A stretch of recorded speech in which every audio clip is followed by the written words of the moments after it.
আজকে আপনাদের সাথে শেয়ার করব সেই ভাইরাল কেক যেটা বানিয়ে সবাই কোটিপতি হয়ে গেছে, বাড়ি গাড়ি গহনা কত কিছু করে নিয়েছে। আর সবার শেষে আমিও বানিয়ে কিন্তু আজকে কোটিপতি হয়ে যাব। আর আপনারাও কিন্তু চাইলে আমার রেসিপি ফলো করে খুব সহজে কেক বানিয়ে কোটিপতি হয়ে যেতে পারবেন। তো প্রথমে আমি 2 পাউন্ডের কেক বানানোর জন্য এখানে আমি 4টা ডিম নিয়েছি। 4টা ডিমের কুসুম আলাদা করে নিয়েছি আর ভালোভাবে এটাকে বিট করে নিতে হবে যেন এইরকম ফমি ভাবটা আসে।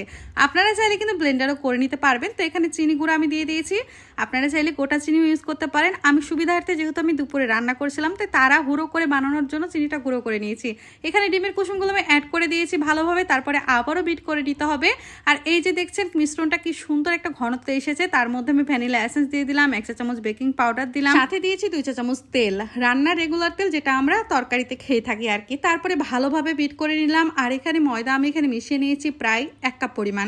তো ভালোভাবে এখানে আমি মিক্স করে নিলাম, তারপরে একটা মোল্ডে ঢেলে নিলাম। আমি এইটা সসপ্যানে ঢেলে নিয়েছি যেহেতু আমার 2 পাউন্ডের বাটিটা নাই বাসায়, এই কারণে। তারপরে আমি এই যে 20 মিনিটের জন্য এখন দমে দিয়ে দিলাম। আর এখানে একটা কাগজ দিয়ে ফুটাটা অফ করে দিলাম যেন কোনোভাবে বাতাসটা না বের হতে পারে। আর আমি একটা বানাই হচ্ছে হুইপ ক্রিম দিয়ে, ট্রপিক্যাল হুইপ ক্রিম। আপনারা কে কি ক্রিম দিয়ে বানান অবশ্যই সবাই কমেন্টস করে জানাবেন। এখন আমি ক্রিমগুলোকে বিট করে নিব, ফোম করে নিব, একদম পারফেক্ট একটা ফোম করতে হবে, খুব সুন্দরভাবে বিট করে নিতে হবে। আর এই যে দেখেন আমার ফোমটা কিন্তু প্রায় অলরেডি হয়ে গেছে। আর এরই মধ্যে কিন্তু আমার কেকটাও কমপ্লিট। আমি এখানে কাঠি দিয়ে চেক করে নিলাম কেকটা কোনো রকম কাঁচা আছে কিনা। তো কেকটা আমার পারফেক্ট মাশাআল্লাহ। তো আপনারা চাইলে কিন্তু আমার মতো ঘরে বসে এইরকম সহজ উপায়ে কেক বানিয়ে সেল করতে পারেন। তো ইনশাল্লাহ আমার ইচ্ছা আছে এক সময় করব।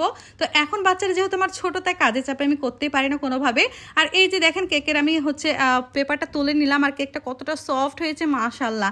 এখন আমি স্লাইস করে কেটে নেবো, যেহেতু এটা বাসায় খাওয়ার জন্য বানিয়েছি আর খুব তাড়াহুড়ো করে দুপুরে রান্নার সাথে কিন্তু বানিয়ে নিয়েছি আমি কেক। কেকটা এতটা সফট হয়েছে মাশাআল্লাহ। 3টা স্লাইস করেছি, এখানে চাইলে কিন্তু 6টা স্লাইসও করা যাবে বা 2টা কেকও এখান থেকে বের করা যাবে। তো আমি এখানে একটাই করলাম। আর এখানে আমি চিনি আর দুধের মিশ্রণ তৈরি করে রেখেছিলাম। তো এই সিরাপটা এখানে দিয়ে দিলাম আর উপর দিয়ে আমি আবার হুইপ ক্রিম দিয়ে আমি সেট করে নিব।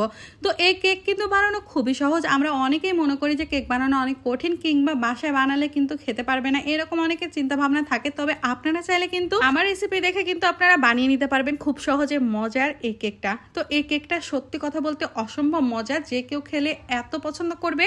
আর কেকটা আমি কোনোভাবে রাখতে পারলাম না, কারণ কি জানেন, এইটা বানানোর সাথে সাথে আমার ছেলেরা আর থামতে চায় না। আমি তো কেকটা বানিয়ে নিলাম খুব সহজ উপায়। তো আপনারাও চাইলে কিন্তু আমার এই ভিডিওটি শেয়ার দিয়ে কিন্তু আপনারা রাখতে পারেন আপনাদের পেজে বা আপনাদের প্রোফাইলে। তো এই যে আমি বানিয়ে নিলাম মজার কেক, আপনারা চাইলে এভাবে বানিয়ে নিতে পারেন। আর আজকে আমি যতগুলো ইচ্ছা ততগুলো ফুল দিব, যেহেতু বাসায় খাবার বিশাল আকারের একটা কেক বানিয়েছে, সবাই অনেক মজা করে খাবো। তো আমার ভিডিওটি কেমন লেগেছে সবাই কমেন্টস করে জানাবেন। আশা করছি সবার কাছে ভালো লেগেছে। ভালো লাগলে অবশ্যই সবাই ভিডিওটি শেয়ার দিবেন, লাইক কমেন্টস করবেন, পাশে থাকবেন। আজকের মতো এখানে শেষ করছি। আর এই কেকটা নিয়ে কি কি করেছি সবকিছু নেক্সট ভিডিওতে থাকবে। ততক্ষণ সবাই ভালো থাকবেন, সুস্থ থাকবেন। আসসালামু আলাইকুম, আল্লাহ হাফেজ, tata and good bye, bye bye.